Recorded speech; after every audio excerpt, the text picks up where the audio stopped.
As I said earlier, this visit... Thank you, everybody. Please have a seat. Well, once again, I want to welcome Prime Minister Trudeau to the White House. We just completed a very productive meeting, although I regret to inform you that we still have not reached agreement on hockey. But it is not interfering with the rest of our bilateral relationship. As I said earlier, this visit reflects something we Americans don't always say enough, and that is how much we value our great alliance and partnership with our friends up north. We're woven together so deeply as societies, as economies, that it's sometimes easy to forget how truly remarkable our relationship is. A shared border, more than 5,000 miles, that is the longest between any two nations in the world. Every day we do some $2 billion in trade and investment, and that's the largest bilateral economic relationship in the world. Every day more than 400,000 Americans and Canadians cross the border. Workers, business people, students, tourists, neighbors.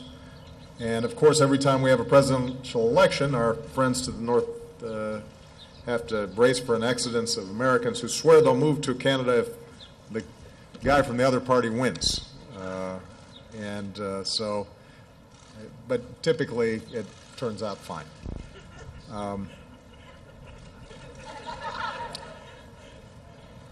This is now my second meeting with Justin, and I'm grateful that I have him as a partner. We've got a common outlook on what our nations can achieve together. He campaigned on a message of hope and of change. His positive and optimistic vision is inspiring young people. At home, he's governing with a commitment to inclusivity and equality. On the world stage, his country is leading on climate change and cares deeply about development. So from my perspective, what's not to like? Of course, no two nations agree on everything. Our countries are no different, but in terms of our interests, our values, how we approach the world, few countries match up the way the United States and Canada do. And given our work together today, I can say, and I believe the Prime Minister would agree, that when it comes to the central challenges that we face, our two nations are more closely aligned than ever. We want to make it easier to trade and invest with one another. America is already the top destination for Canadian exports, and Canada is the top market for U.S. exports, which support about 1.7 million good-paying American jobs. When so many of our products, like autos, are built on both sides of the border in an integrated supply chain, this co-production makes us more competitive in the global economy as a whole, and we want to keep it that way. So we've instructed our teams to stay focused on making it even easier for goods and people to move back and forth across the borders, including reducing bottlenecks and streamlining regulations. We discussed how to move forward with the Trans-Pacific Partnership, and today we also reaffirmed our determination to move ahead with an agreement to pre-clear travelers through immigration and customs, making it even easier for Canadians and Americans to travel and visit and do business together. As NATO allies, we're united against the threat of terrorism.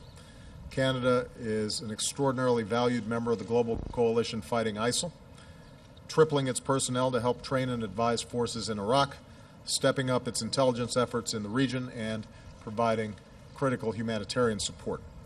We're working closely together to prevent the flow of foreign fighters, and today we agreed to share more information, including with respect to our no-fly lists and full implementation of our entry-exit system, even as we uphold the privacy and civil liberties of our respective citizens. In Syria, the cessation of hostilities has led to a measurable drop in violence in the civil war, and the United States and Canada continue to be leaders in getting humanitarian aid to Syrians who are in desperate need. Meanwhile, our two countries continue to safely welcome refugees from that conflict, and I want to commend Justin and the Canadian people once again for their compassionate leadership on this front. I'm especially pleased to say that the United States and Canada are fully united in combating climate change. As the first U.S. president to visit the Arctic, I saw how both of our nations are threatened by rising seas, melting permafrost, disappearing glaciers, and sea ice. And so we are focusing on making sure the Paris Agreement is fully implemented, and we're working to double our investments in clean energy research and development. Today we're also announcing some new steps. Canada is joining us in our aggressive goal to bring down methane emissions in the oil and gas sectors in both of our countries. And together we're going to move swiftly to establish comprehensive standards to meet that goal. We're also going to work together to phase down HFCs and to limit carbon emissions from international aviation. We're announcing a new climate and science partnership to protect the Arctic and its people. And later this year, I'll welcome our partners, including Canada, to our White House Science Ministerial on the Arctic to deepen our cooperation in this vital region. We're also grateful for Canada's partnership as we renew America's leadership across the hemisphere. Mr. Prime Minister, I want to thank you for Canada's continuing support for our new chapter of engagement with the Cuban people, which I will continue with my upcoming visit to Cuba next week. We're going to work to help Colombia achieve peace and remove the deadly legacy of landmines there. And our scientists and public health professionals will work with partners across the hemisphere to prevent the spread of the Zika virus and work together actively for diagnostic and vaccines that can make a real difference. And finally, our shared values, our commitment to human development and dignity of all people continue to guide our work as global partners. Through the Global Health Security Agenda, we're stepping up our efforts to prevent outbreaks of diseases from becoming epidemics. We are urgently working to help Ethiopia deal with the worst drought in half a century. Today, our spouses, Michelle and Sophie, are reaffirming our commitment to the health and education of young women and girls around the world. And Canada will be joining our Power Africa initiative to bring electricity, including renewable energy, to homes and businesses across the continent and help lift people out of poverty. And those are our values at work. So, again, Justin, I want to thank you for your partnership. I believe we've laid the foundation for even greater cooperation for our countries for years to come, and I'd like to think that it is only the beginning. I look forward to welcoming you back for the Nuclear Security Summit in a few weeks. I'm pleased that we were able to announce the next North American Leaders Summit that will be in Canada this summer. The Prime Minister has invited me to address the Canadian Parliament, and that's a great honor. I look forward to the opportunity to speak directly to the Canadian people about the extraordinary future that we can build together. Prime Minister Trudeau. Thank you, Mr. President. Good morning, everyone. It's an honor to be here. As I've reflected on the storied relationship between our two great countries, I constantly return to President Kennedy's wise words on our friendship that what unites us is far greater than what divides us. And as President Obama mentioned earlier, if geography made us neighbors, then shared values made us kindred spirits, and it is our choices, individually and collectively, that make us friends. That friendship, matched by much hard work, has allowed us to do great things throughout our history, from the beaches of Normandy to the Free Trade Agreement and now, today, on climate change. The President and I share a common goal. We want a clean growth economy that continues to provide good jobs and great opportunities for all of our citizens. And I'm confident that by working together, we'll get there sooner than we think. Let's take the Paris Agreement, for example. That agreement is both a symbolic declaration of global cooperation on climate change, as well as a practical guide for growing our economies in a responsible and sustainable way. Canada and the U.S. have committed to signing the agreement as soon as possible. We know that our international partners expect and indeed need leadership from us on this issue. The President and I have announced today that we'll take ambitious action to reduce methane emissions nearly by half from the oil and gas sector, reduce use and emissions of hydrofluorocarbons, and implement aligned greenhouse gas emission standards for heavy-duty vehicles, amongst other plans to fight climate change. Nous avons aussi annoncé un nouveau partenariat We also announced a new visant à partnership bâtir une économie aiming to durable develop dans a l'Arctique. sustainable economy in the Ce Arctic. partenariat This prévoit partnership l'élaboration de nouvelles foresees normes new fondées standards sur des données based on scientifiques scientific pour la data, pêche commerciale dans la haute mer de l'océan Arctique, from fishing ainsi in the high que seas of the Arctic, l'élaboration as de well normes as pour assurer le new transport standards maritime to à ensure faibles maritime émissions. transport Le with partenariat mettra less aussi de emissions. l'avant The le partnership développement will also durable dans la promote région, sustainable en development plus in the de relever region, la barre en in matière de addition to conservation de la putting the biodiversité bar dans higher in l'Arctique. terms of Nous avons preserving aussi the pris l'engagement de biodiversity in rendre the les Arctic. frontières à la We fois have also plus ouvertes decided to make et our plus borders sécuritaires, both more en open and more safe en principe à étendre by le prix des douanements à agreeing l'aéroport Billy of Bishop de Toronto pre-clearing et à at the Billy l'aéroport Bishop Airport international Jean in Lesage de in Québec, Toronto and ainsi the qu'aux Jean services Lesage Airport ferroviaires in à Quebec, Montréal as et well à as the Vancouver. railroad stations De in plus, Montreal and nous créerons Vancouver. un groupe de Moreover, travail we were canado-américain creating d'ici a 60 US-Canada jours sur les working group recours in the afin next 60 d'accélérer days le on the traitement des recourses plaintes to et de résoudre plus access facilement how we will les cas resolve d'erreurs d'identité errors of sur les identity listes d'interdiction de on vol. the no-fly list. Finally, the President and I acknowledge the fundamental and wholly unique economic relationship between Canada and the United States. We have historically been each other's largest trading partners. Each and every day, over $2.4 billion worth of goods and services cross the border. Today, we reaffirmed our commitment to streamlining trade between our countries. Overall, the President and I agree on many things, including, of paramount importance, the direction we want to take our countries in to ensure a clean and prosperous future. We've made tremendous progress on many issues.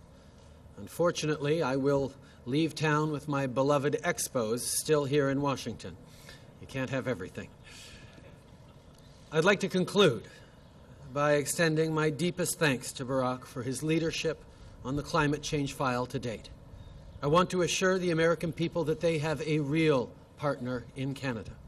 Canada and the U.S. will stand side by side to confront the pressing needs that face not only our two countries, but the entire planet.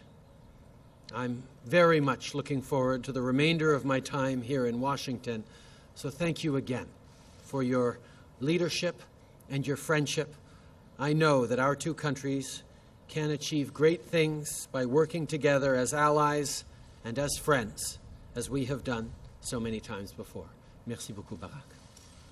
Thank you very much, Barry. All right, we're going to take a few questions. Start with Julie Davis. Thank you, Mr. President. I want to ask you about the Supreme Court. You've already said you're looking for a highly qualified nominee with impeccable credentials. Can you give us a sense of what other factors you're considering in making your final choice? How much of this comes down to a gut feeling for you?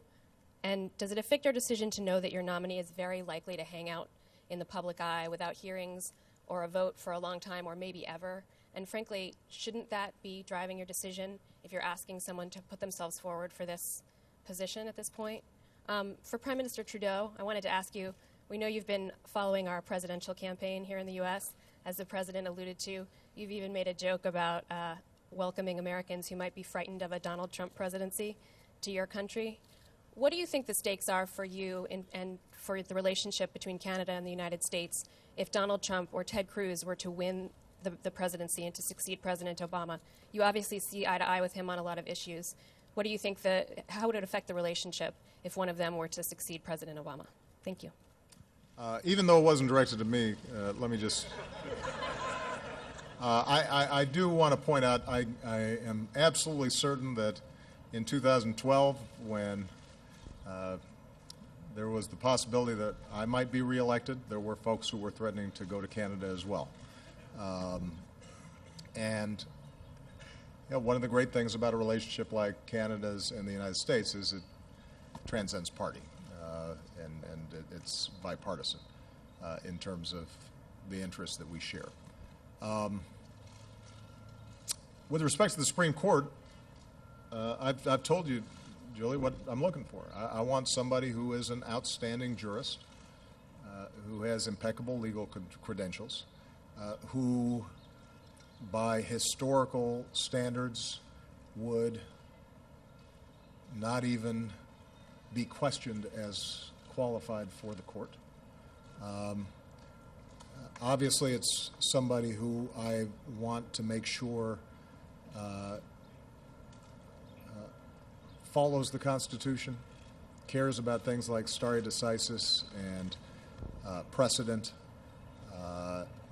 understands the necessary humility of a judge at any level in looking at statute, looking at what the elected branches are doing, is not viewing themselves as making law or in some ways standing above elected representatives, but also recognizes the critical role that that branch plays in protecting minorities, to ensuring that the political system doesn't skew in ways that systematically leave people out, that are mindful of the traditions that are embedded in our cherished documents like the Bill of Rights. So in terms of who I select, I'm going to do my job, and then my expectation is going to be, will the Senate do its job as outlined in the Constitution? I've said this before. I find it ironic that people who are constantly citing the Constitution would suddenly read into the Constitution requirements, norms, procedures that are nowhere to be found there. That's precisely the kinds of interpretive approach that they have vehemently rejected and that they accuse liberals of engaging in all the time. Well, you can't abandon your principles if, in fact, these are your principles, simply for the sake of political expedience. So we'll see how they operate once a nomination has been made. I'm confident that whoever I select among fair-minded people will be viewed as an eminently qualified person.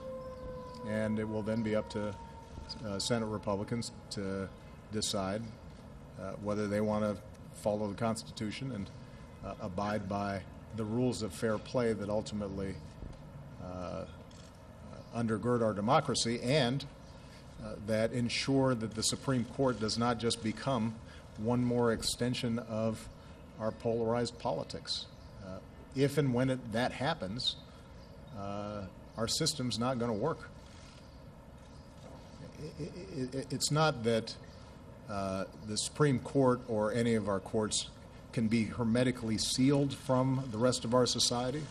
These are human beings. They read the newspapers. They've got opinions. They've got values. But our goal is to have them be objective and be able to execute their duties in a way that gives everybody, both the winning party and the losing party in any given case, a sense that they were treated fairly.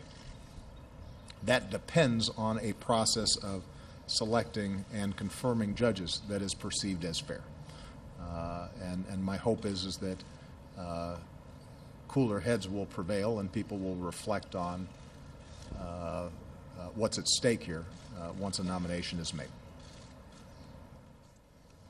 One of the things that is abundantly clear whenever President and Prime Minister sit down to engage on important issues of relevance to our peoples is that the relationship, the friendship between our two countries goes far beyond any two individuals or any ideologies. I have tremendous confidence in the American people and look forward to working with whomever they choose to send to this White House later this year. Alex? Good morning. This meeting is happening at a unique point in the Canada-U.S. relationship. President Obama, you have very little time left here. Prime Minister Trudeau, you have several years to think about and work on Canada's most important relationship. So I'd like to ask you a longer-term question, maybe to lay down some markers about big ideas, big things that you think the two countries could achieve in the coming years, beyond the next few months, and whether those things might include something like a common market that would allow goods and services and workers to flow more freely across our border. And on a more personal note, you've had a chance to observe each other's election campaigns, and now you've had a chance to work together a little bit. I'd like to ask you for your impressions, to ask about your impression of President Obama and his potential legacy, and about Prime Minister Trudeau's potential. And if you could answer that in French, bonus points to either of you, but we'd be especially keen to hear Prime Minister Trudeau do so. Thank you. Thank you, Alex. First of all, we very much did engage on big issues throughout our conversations and throughout our hard work this morning and over the months leading up to this meeting today. Issues that are of import not just to all of our citizens, but to the entire world. Whether it's how we ensure that there is no contradiction between a strong economy and a protected environment. Understand how we need to work together as individual countries, but indeed as a planet, to address the challenges of climate change. How we continue to seek to ensure security for our citizens here at home, but also create stability and opportunity and health security for people around the world facing pandemics and violence and issues. These are big issues that Canada and the U.S. have always been engaged on in various ways over the past decades and centuries, and indeed will continue to. One of the things that we highlight is the fact that we have different scales, different perspectives on similar issues and on shared values is actually a benefit in that we can complement each other in our engagement with the world and our approach to important issues. So I look forward to many more years. It will certainly outlive the both of us, of a tremendous and responsible and effective friendship and collaboration between our two countries. Le sujet de nos discussions ce matin a été les grands enjeux, que ce soit le changement climatique, que ce soit la sécurité dans le monde, que ce soit notre engagement envers les populations les plus vulnérables. Le Canada et les États-Unis, étant des pays très chanceux à bien des niveaux, vont toujours avoir beaucoup à faire pour être engagés dans le monde, et c'est ce que nous allons continuer de faire dans les années et même les décennies. Years, in the decades to come, and we hope in the centuries to come. About President Obama, I've learned a lot from him. He's somebody who is a deep thinker, he's somebody with a big heart, but also a big brain. And for me, to be able to count on a friend who has lived through many of the things that I'm about to encounter on a political stage, on the international stage, it's a great comfort to me.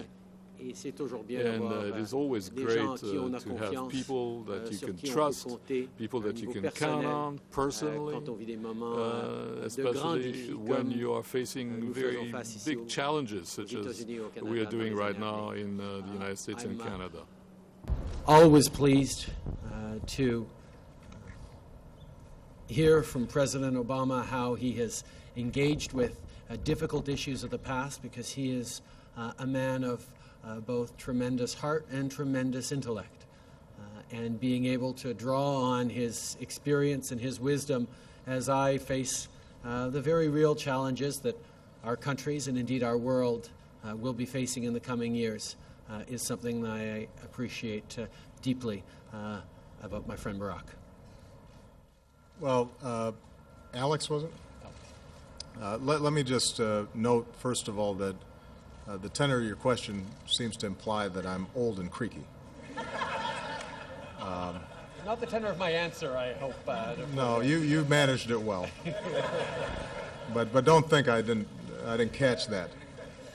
It is true. I think I've said before that in my congratulatory call, I indicated to him that if in fact you plan to keep your dark hair, then you have to start dyeing it early. You hit a certain point, it's too late. You'll be caught. So, but look, I think Justin and his delegation, because one of the things we learn very rapidly in these jobs is that this is a team effort, not a solo act.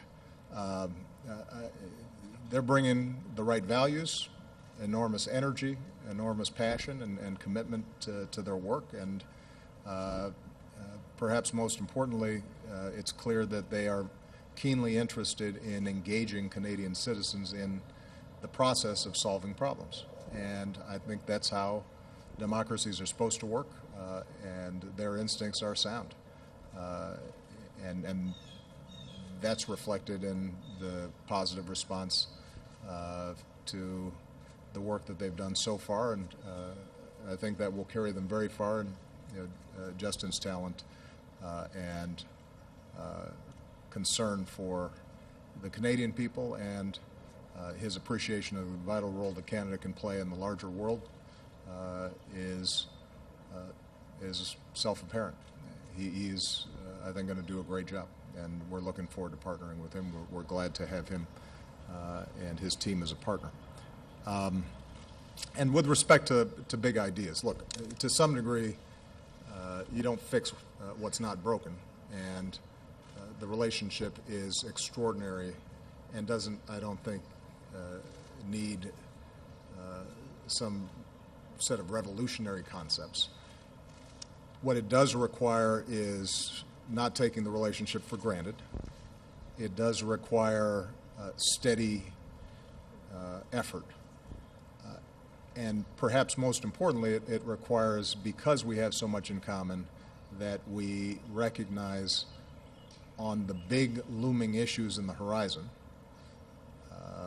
it is vital for us to work together, because the more aligned we are, the more we can shape the international agenda to meet these challenges.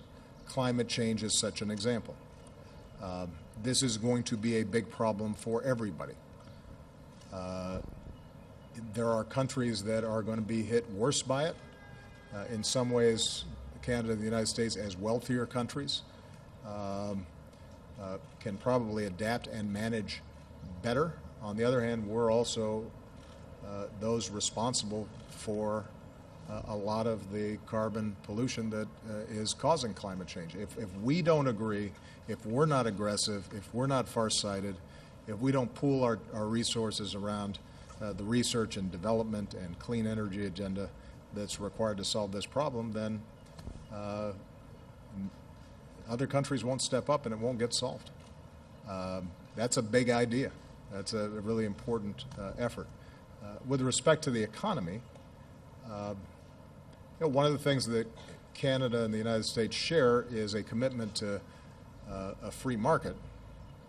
I believe, and I know Justin does as well, that a market-based economy not only has proven to be the greatest engine for prosperity the world has ever known, but also underwrites our individual freedoms in many ways. And we value our business sector and we value entrepreneurship. But what we're seeing across the developed world, and this will have manifestations in the developing world, is the need for more inclusion in growth, making sure that it's broad-based, making sure that people are not left behind in a globalized economy. And that's an area, that's a big idea for the United States and Canada to work together on, along with our other partners. If we don't get this right, if we do not make sure that the average Canadian or the average American has confidence that the fruits of their labor, the opportunities for their children are going to continue to expand over time. If they see societies in which a very few are doing better and better, and the middle class and working people are falling further and further behind, that destabilizes the economy. It makes it less efficient. It makes it less rapid in its growth, but it also starts destabilizing our politics and our democracies. And so working together to find effective ways not to close. Thank you, everybody. Please have a seat.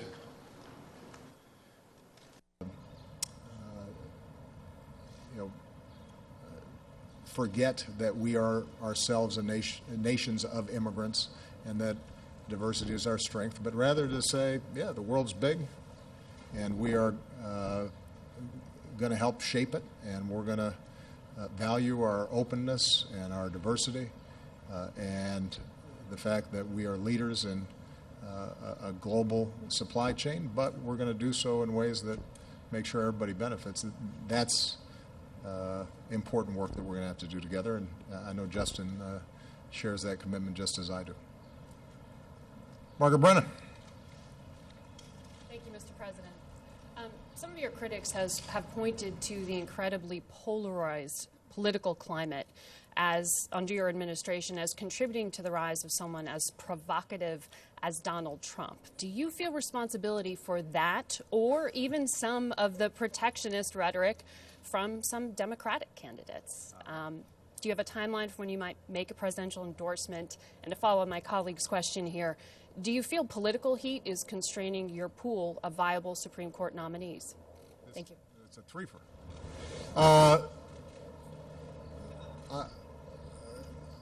I think it's important for me to nominate a Supreme Court nominee quickly because I think it's important for the Supreme Court to have its full complement of justices. I don't feel constrained in terms of the pool to draw from or that I'm having to take shortcuts in terms of the selection and vetting process. With respect to your first question, I've actually heard this argument a number of times. I have been blamed by Republicans for a lot of things, but being blamed for their primaries and who they're selecting for their party is novel.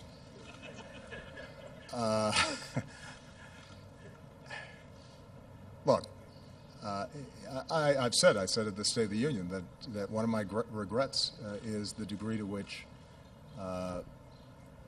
polarization and the nasty tone of our politics is accelerated rather than waned over the course of the last 7.5 years.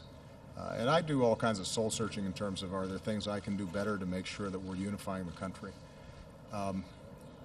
But I also have to say, Margaret, that objectively, it's fair to say that the Republican political elites and many of the information outlets, social media, news outlets, talk radio, television stations have been feeding the Republican base for the last 7 years a notion that everything I do is to be opposed, that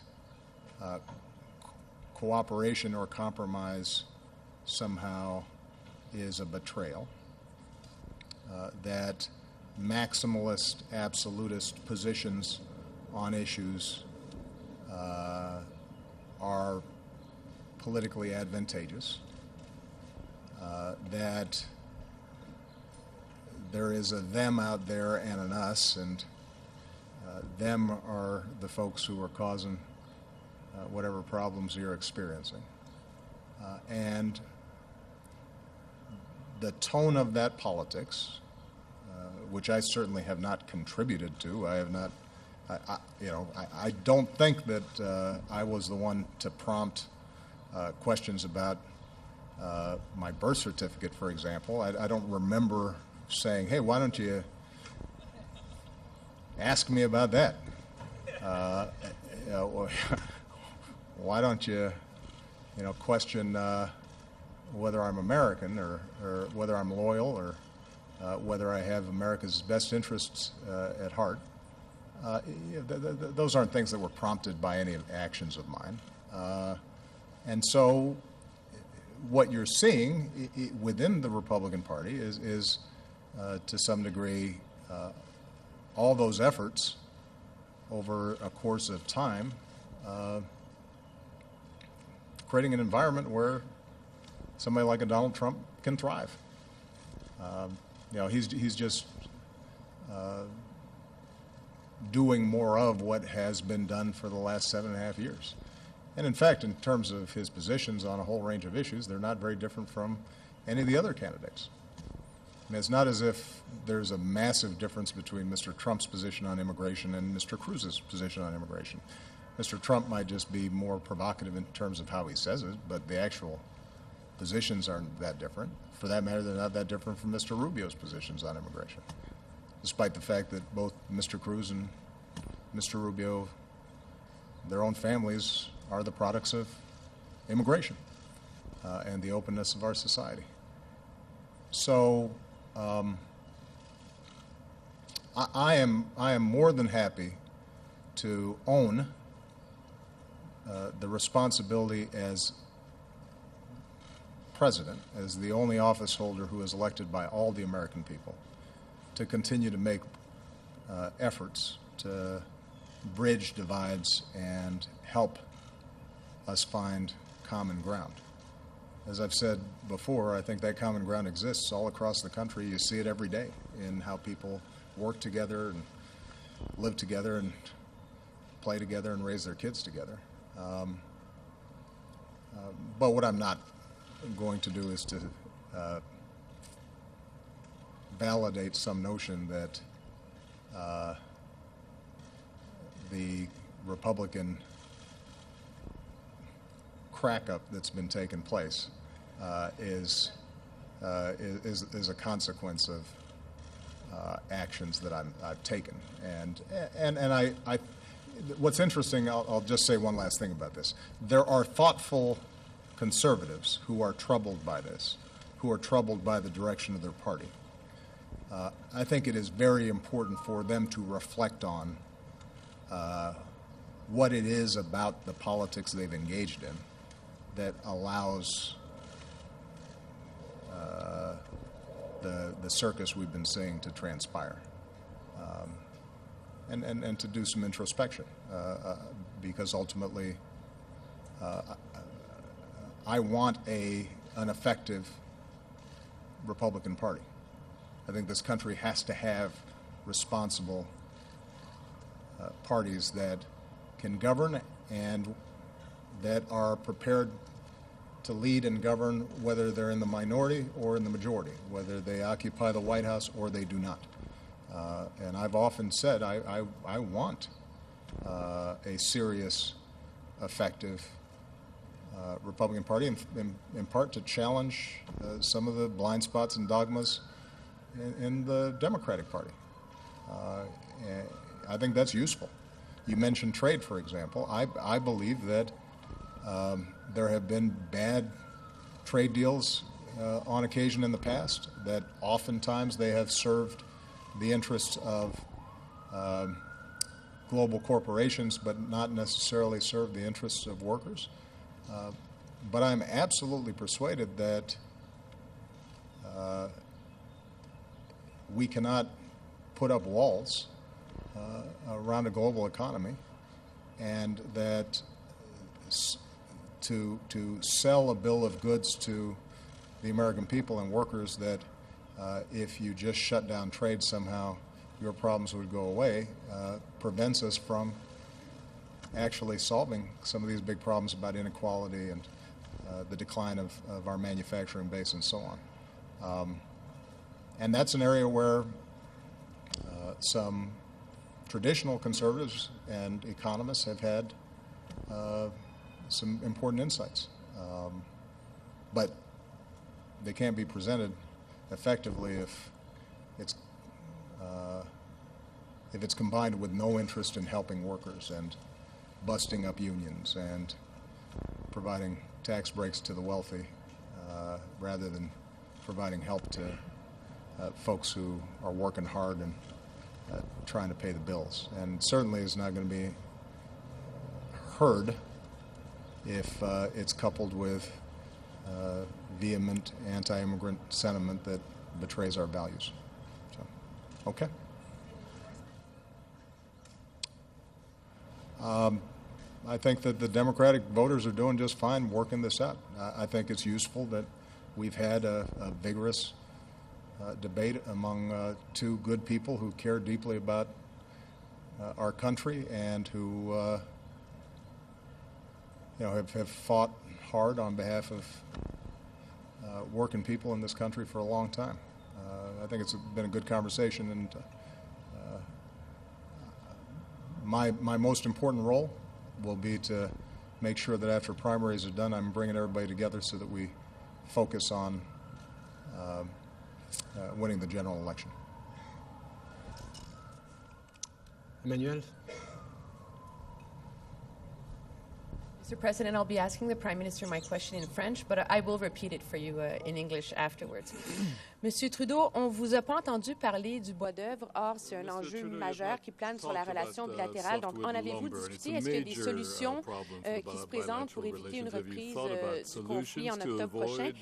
Et par ailleurs, vous avez signé plusieurs ententes, commerce, environnement, etc. Mais qu'est-ce que vous pouvez faire pour que leur mise en œuvre survive à l'élection de novembre prochain et que tout ne soit pas à recommencer donc, dans un an? Mr. President, did you discuss the issue of softwood lumber, which is looming over the bilateral relation, and has any avenue been explored into avoiding a new conflict in October? And to what extent is the fear of losing seats for the Democrats due to this issue kind of hampering progress on this? And that being said, you and Prime Minister Trudeau have signed a number of agreements on a number of issues. What can be done for these progress not to be lost with the arrival of a new administration and have everything have to be started all over again? Merci, Emmanuel. Ça fait des mois qu'on prépare cette rencontre. Ce matin, on a travaillé très, très fort. Et on a fait énormément de progrès sur, comme on a démontré, énormément de différents enjeux qui vont finir dans un court délai, on l'espère, par aider we hope that this is going to be solved shortly to help enormously not only Canadian workers and the Canadian economy, but also the economy of both our countries. Parmi ces discussions, and among these discussions, we raised the question of softwood lumber. We keep on working on that, and I'm totally confident that we are on the right track towards a solution in the next weeks and months to come.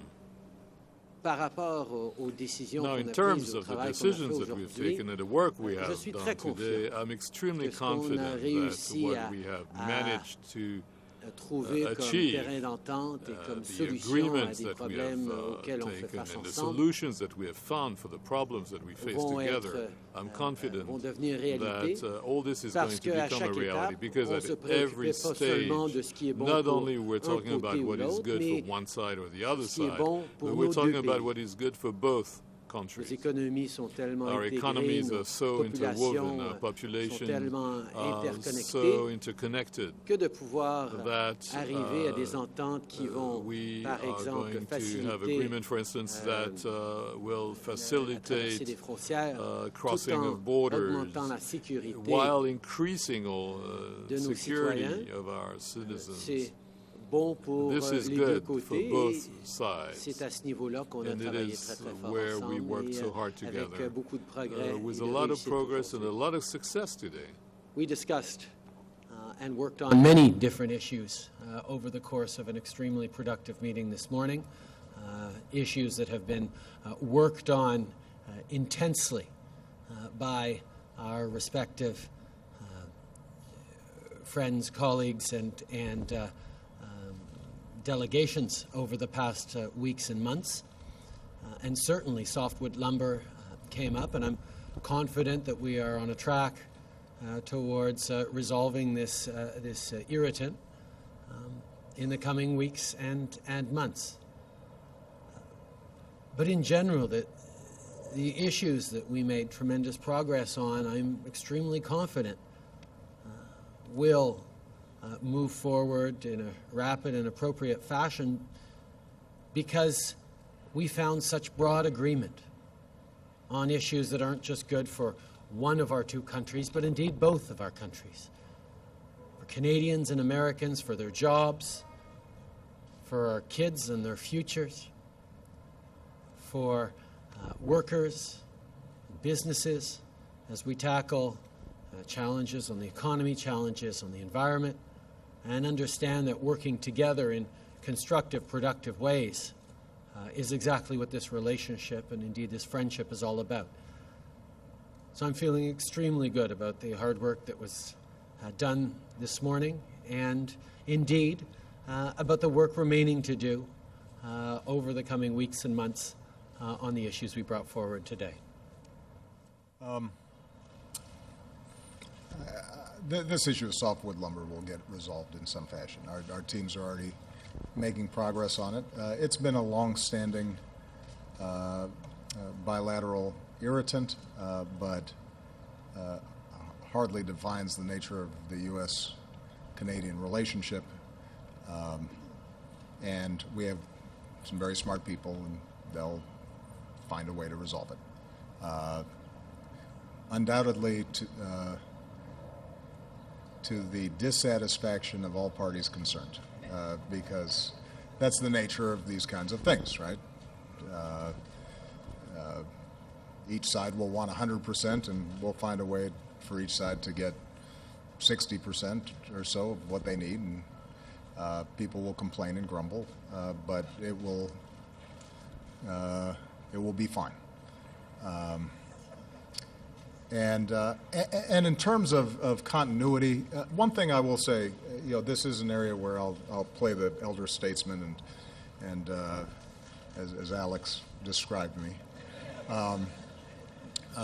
and as somebody who came in after an administration that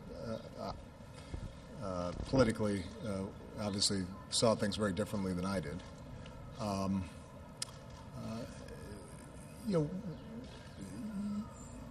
What you discover is that for all the differences you may have in your political parties, when you're actually in charge, then you have to be practical, and you do what is needed to be done and what's in front of you. And one of the things that is important for the United States or for Canada or for any leading power in the world is to live up to its commitments and to provide continuing momentum on efforts even if they didn't start under your administration. So there were a whole host of initiatives that began under the Bush administration, some that I was very enthusiastic about, like PEPFAR, that has saved millions of lives and prevented HIV/AIDS or provided vital drugs to those already infected with HIV/AIDS in sub-Saharan Africa and other parts of the world. Something that President Bush deserves enormous credit for. We continued that, but there are also some areas where, when I was outside the government, I questioned how they were approaching it. I might have tweaked it to the extent that it involved foreign policy. I might say to my foreign policy partners, look, we have a problem of doing it this way, but here's a suggestion for how we can do the same thing or meet your interests in a slightly different way.